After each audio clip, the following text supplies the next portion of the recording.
Yo, yo, yo, what up, dogs? Chris checking in with you again for another Patreon exclusive tutorial.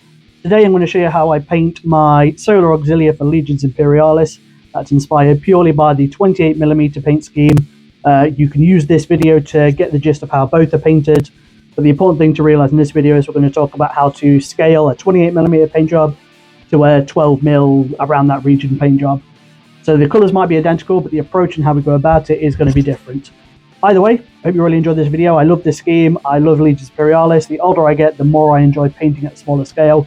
If this is the same for you, leave a comment and make me realize that I'm not just some weird old nerdy dude.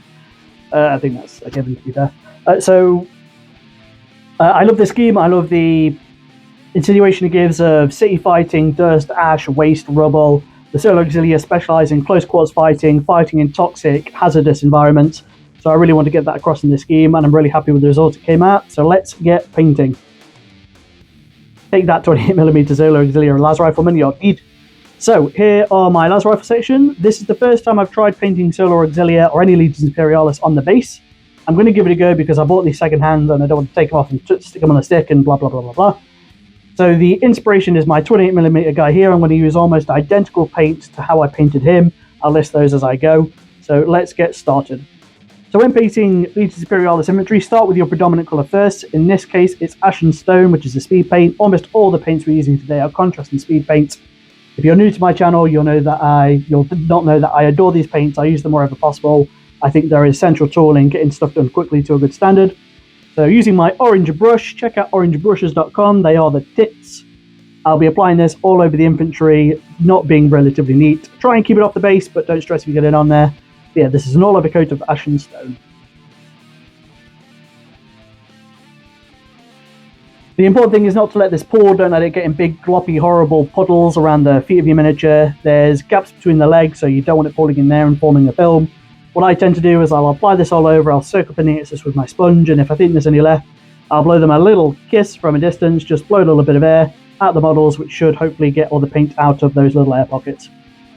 Up next is Gravelord Grey. We're going to need a little bit of precision with this. This is for the armor panels, so the helmets, the head, the shoulder panels, the chest and back armor, the leg panels, the little details in between the cloth and the armor panels. I just paint this over there as well.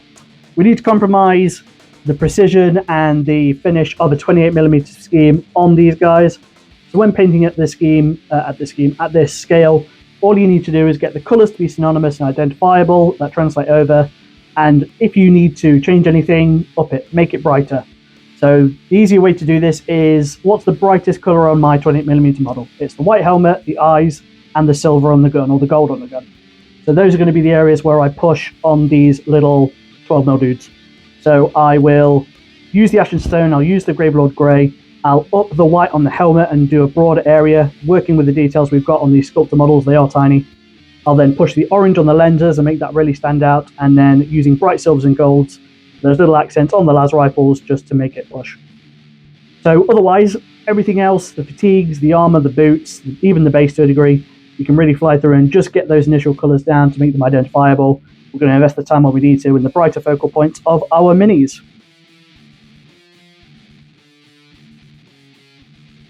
So be as precise as you can, make sure your brush isn't overloaded. If you get this onto any of your Ashen Stone, do not stress, you can just tidy that up with a little bit of Orthwang Grey or cold bright warm grey from Pro Acryl, or just dot a bit of white on there and go back over with the Ashen Stone. You are going to make mistakes, this is not going to be as easy as it looks. I've painted a lot of dudes at this scale, so I can get through it quite quickly. The mistakes you make, tidy up at the end, do not stress. As long as we put our attention and detail into those finer points that I mentioned earlier, the other bits we can let slide just a little bit. So again, I'm just going over the models, make sure I've got all those bits that I need to be grey.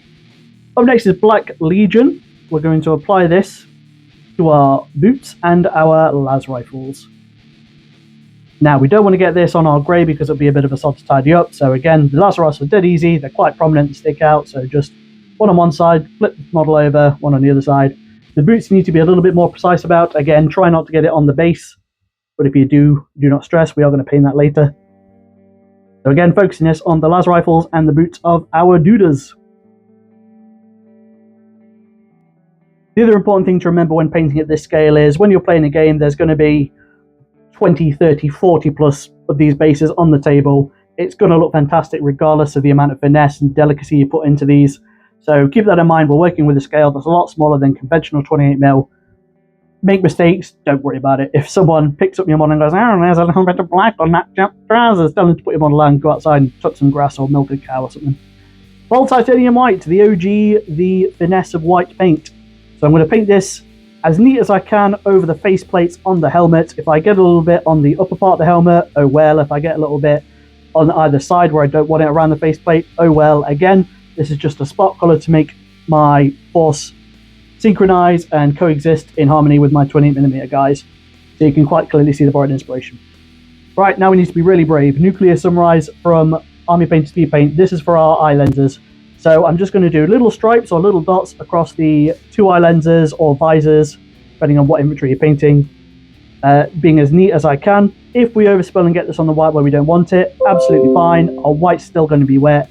Go back there, tidy up once this is dry, you'll be fine. It's a lot easier to paint the eyes messily, then tidy up, then try and be millimeter precise with your eye lenses. So you can see here, I'm just using that white paint from my palette earlier just to kind of box in that orange to make sure it gives the illusion that this is the eye lenses, this is the visors, and this is a prominent point of my paint scheme for me. Light Bronze from Procreal, one of my all-time favorite paints. Again, looking at my model, I have a reference in the background. I want to do this in little dots on the ammo clips. If there's any insignias or sculptors, kind of icons or emblems, I'll do this on there as well. The coils on the las rifles as well, you can't really see them, but again, this is just a good excuse for another bit of colour to break up the black on the las rifle. Beep up, boop, 10 out of 10. There we go, I'm happy with that. So now all I need to do is tie the bases in to match my guys. So what we're going to do first is open up with some Russian sand from AK. I'm going to thin this down with a good amount of water and paint this over the base. We're going to be careful of our guys' feet and legs and just try and get this all over the top of the base. Now, originally my 28mm guys' bases are quite textured. There's a lot of rubble and dust and sand, and there's weathering powders on there as well. How I carry that over to these guys, I'm probably going to keep to the Titans and to the bigger models. I could probably glue down a little few patches of sand just to add that little bit of texture. Weathering powder at this scale, I don't know yet. I'll have to take for a spin. But we'll see. All to come and all to learn for. Up next, we're going for new Iraqi army sand, and we're just going to dry brush this gently in between our guys. If we get some on their feet, oh well, they've got dusty feet. And we're just going to tickle the sculpted detail on these bases just to brighten them up just a little bit. Again, you could jump up and pick a brighter colour like a Screaming Skull or something just to up the ante, but I don't want this to be that much brighter than the brighter details on my model, so I don't want them any brighter than the visors or the orange eye lenses. Once again, if you get it on your guys' legs and trousers, oh well, they are ash waste-ridden Solar Auxilia fighting in a destroyed city. They're going to get a bit mucky. Do not stress. Don't worry, it'll be reet.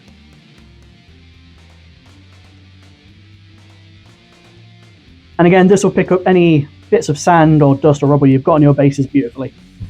From here, we're going to drop some panel liner, the absolute godsend from AK Interactive. All we're going to do is drop this in the recesses of our sculpted bases. Now, I've not gloss varnished this or anything. I'm literally just going to use this to add a little bit of interest on that colour. And as you can see, we just drop it in there and it goes, thank you very much. I shall flow wherever I can. Again, don't forget the cracks and the busted masonry and stuff. If you need to tidy it up, you can quickly go in with your finger or a dusty old brush and just gently sweep this away just to make sure it doesn't flow out of those recesses. But again, if it looks like a mucky street, it looks like a mucky street. We shall persevere. So once we've done that, I'm going to base rim it with black. And there we go. I am happy with that. The base colour isn't identical, but again, at this scale, I'll work with what I've got and this looks fine. Overall, I think this reads really, really well. I'm really happy with it. I can paint both of these guys super quickly to a good standard, which is good because I've got about 50 bases of Legions Imperialis to paint and about 100 las rifles for 28mm Harris to paint. When I'm going to do that, I don't know. Right, here we go, guys. That is my idea for painting my 28mm scheme into Legions Imperialis, and hopefully the tips and the benefits of this video and things I've spoken about will help you do the same.